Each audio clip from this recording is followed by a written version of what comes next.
Bayangkan, suatu malam, barang ekspor dari Indonesia, udang beku, sepatu, bahkan rempah-rempah, tiba di luar negeri, lalu ditolak. Penyebabnya? Radiasi. Ya, radiasi. Dan sumbernya?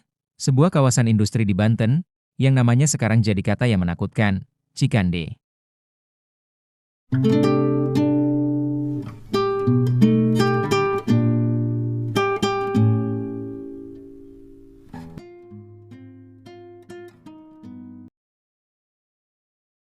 Kasus ini mulai terkuak ketika otoritas luar negeri mendeteksi jejak radioaktif, isotop cesium-137, CS137, pada produk ekspor Indonesia, seperti udang beku. Penyelidikan awal mengarah ke kawasan PT Peter Metal Technology, PMT, sebuah pabrik peleburan besi bekas scrap metal di kawasan modern Cikande Industrial Estate, Serang, Banten. Pabrik ini menggunakan baja bekas impor sebagai bahan baku, dan ternyata, beberapa scrap metal tersebut terkontaminasi CS137. Setelah penemuan itu, pemerintah secara resmi menaikkan status kasus menjadi penyidikan kriminal. Bagaimana radiasi bisa menyebar?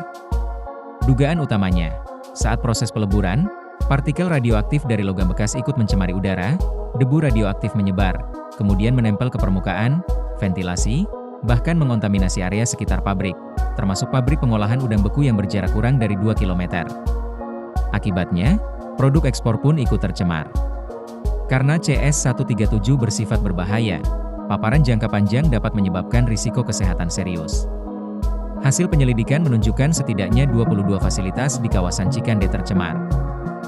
Sebanyak 248 ton material tercemar telah dikumpulkan dan dipindahkan ke lokasi aman.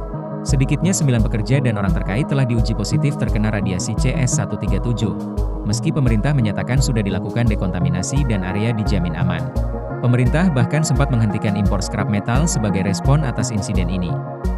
Tapi publik, terutama mereka yang tinggal beraktivitas di atau dekat kawasan industri, tetap punya hak tahu dan waspada.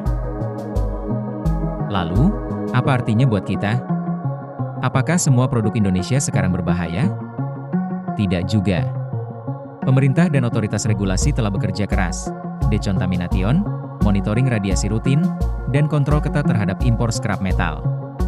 Tapi yang penting, warga dan pekerja harus sadar, radiasi tidak tampak, tidak berbau, dan risiko jangka panjang bisa serius. Edukasi, transparansi, dan pengawasan perlu ditingkatkan.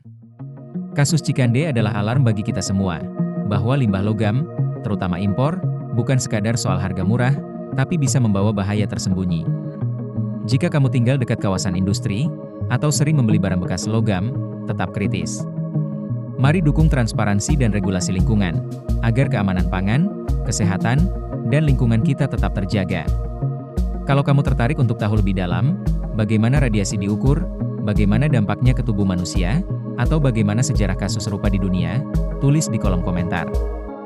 Jangan lupa like, subscribe, dan share supaya makin banyak orang yang tahu.